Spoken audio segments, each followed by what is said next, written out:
এই মুহূর্তে চট্টগ্রামের কাজী দেউড়িতে আছেন সহকর্মী কমল দেব, আর তার সঙ্গে যুক্ত আছেন জেলা আইনজীবী সমিতির সভাপতি অ্যাডভোকেট নাজিম উদ্দিন চৌধুরী। সরাসরি চলে যাচ্ছি কমলের কাছে। 5ই আগস্ট ছাত্র আন্দোলনের মুখে যে পতিত আওয়ামী লীগ সরকার, সেই সরকারের নেতাকর্মীরা বন্দরনগরী চট্টগ্রামের দখলদারিত্ব কেমন কায়েম করেছে সে বিষয়ে আমরা কথা বলবো। আমাদের সাথে আলোচনায় যোগ দিয়েছেন চট্টগ্রাম জেলা আইনজীবী সমিতির সভাপতি অ্যাডভোকেট নাজিম উদ্দিন চৌধুরী। নাজিম, আপনাকে স্বাগত জানাচ্ছি। আপনার কাছে জানতে চাইবো, পতিত যে আওয়ামী লীগ সরকার গত 15 বছরে এই চট্টগ্রামে কেমন দখলদারিত্ব কায়েম করেছিল? না, আপনারা তো দেখেছেন যে বিগত 15 বছর এই সরকার, ফ্যাসিস্ট সরকার ক্ষমতা থাকাকালীন সময় শুধু চট্টগ্রাম না, বাংলাদেশের বিভিন্ন জায়গায় তাদের দখলদারিত্ব, বেদখল এগুলো মানে একদম জোর কদমে চালিয়ে গেছেন। আপনি নিশ্চয় মনে আছে, ঢাকায় একজন এমপি বুড়িগঙ্গার তীরে তার জমি দখল করেছিল এবং পরিবেশ তার এই মানে জবরদখল স্থাপনাগুলো বেদখল করেছে। শুধু বাংলাদেশে দখল বেদখল, চট্টগ্রামে আপনি দেখবেন যে বিভিন্ন বিশেষ করে শ্রমিক সংগঠনের যেগুলো বাস টার্মিনাল আছে, টেম্পো স্ট্যান্ড আছে, তারপরে মানুষের জায়গা দখল আছে।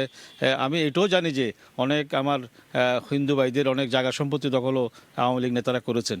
তো দখল বেদখল তো বাংলাদেশের চারিদিকে দখল করেছেন, পাশাপাশি চট্টগ্রামও আওয়ামী লীগদের অনেক কিছু ব্যবসা বাণিজ্য থেকে দখল থেকে শুরু করে বিভিন্ন ব্যবসা বাণিজ্য যখন কথা বললাম, একটু ব্যবসার দিকে আসি। চট্টগ্রাম বন্দর পুরোটা নিয়ন্ত্রণ করেছে আওয়ামী লীগের নেতা কর্মীরা বা আওয়ামী লীগ শীর্ষ নেতারা। সেই বিষয়ে একটু বলবেন, কারণ বন্দর হচ্ছে অর্থনীতি প্রাণকেন্দ্র। আপনি দেখবেন চট্টগ্রাম বন্দরের সমস্ত কার্যক্রমের 80% আওয়ামী লীগের সব এমপি মন্ত্রী তাদের পুষ্যরা দখল করে তারা ব্যবসা বাণিজ্য করেছেন। এখানে অন্য কোনো স্বাভাবিক ব্যবসায়ীরা এখানে ব্যবসা করতে পারেন নাই। আপনি দেখবেন যে কন্টেইনার হ্যান্ডলিং থেকে শুরু করে লোডিং আনলোডিং থেকে সমস্ত কার্যক্রমগুলো আওয়ামী লীগ নেতাদের প্রত্যক্ষভাবে এবং তাদের প্ররোচনায় তাদের পোষ্যরা বা তাদের কোনো নিকটতম আত্মীয় স্বজন তারা এই কাজগুলো করেছেন। অতএব বন্দর তো ধরতে গেলে বিগত 15 বছর প্যাসিজম আওয়ামী সরকারের মন্ত্রী এমপিদের বা তাদের আত্মীয় স্বজনের দখলে ছিল।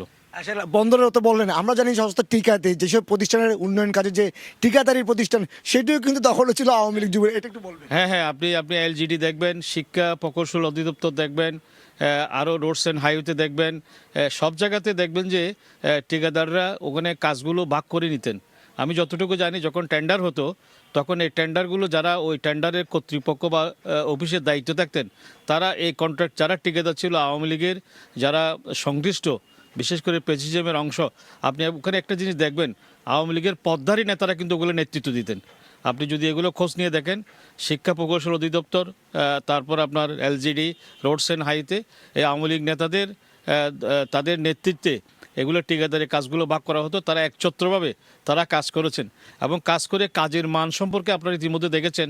রাস্তাঘাট, বিভিন্ন উন্নয়ন কর্মকাণ্ড যেগুলো করেছেন, মান যে এত নিম্নমানের রয়েছেন, যার কারণে যারা সরকারি কর্তৃপক্ষের দায়িত্ব ছিলেন তারা এগুলো কোয়ারি করার মানে সাহস পায় নাই। আপনারা যে নদী দখলের কথা বলেন, আমাদের কর্ণফুলী নদী তো দখলের চলে গেছে, সেই বিষয়ে একটু বলবেন কিনা যে কর্ণফুলী নদীটা কেমনভাবে দখল হলো? জি, আপনি দেখবেন আমাদের মহামান্য হাইকোর্টের বেলা বাংলাদেশ পরিবেশ আইনজীবী যেটা আছে, সেখানে বেলা মহামান্য হাইকোর্ট থেকে একটা রায় পেয়েছে যে আমাদের কর্ণফুলীর দুই পাড়ের, বিশেষ করে শহরের অংশের দিকে মানে যারা বেদখল করেছেন তাদেরকে উচ্ছেদ করার জন্য।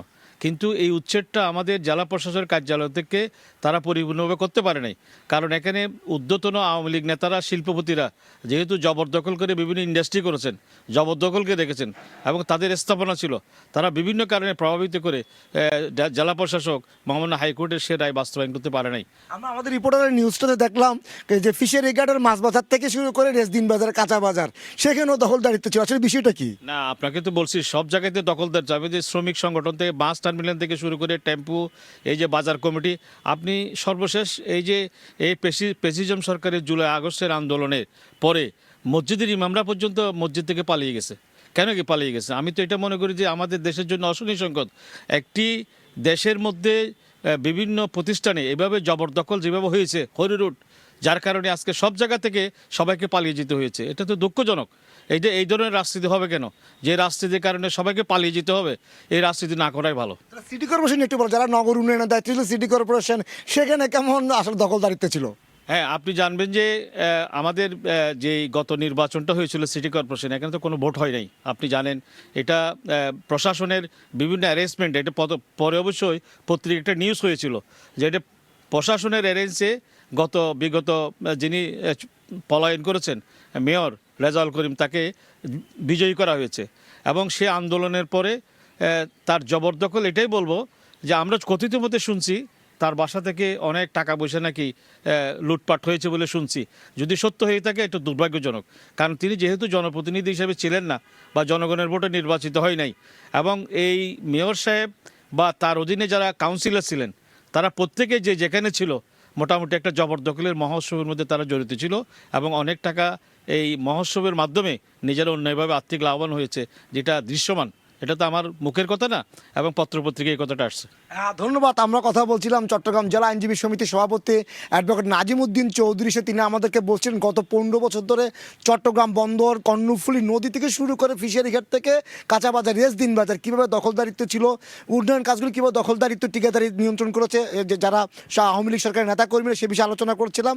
সে আলোচনার এখানে শেষ করছি। আমি আবারও ধন্যবাদ জানাচ্ছি অ্যাডভোকেট নাজিমুদ্দিন চৌধুরীকে, এবং সে আলোচনা আমাদের এখানে শেষ করলাম।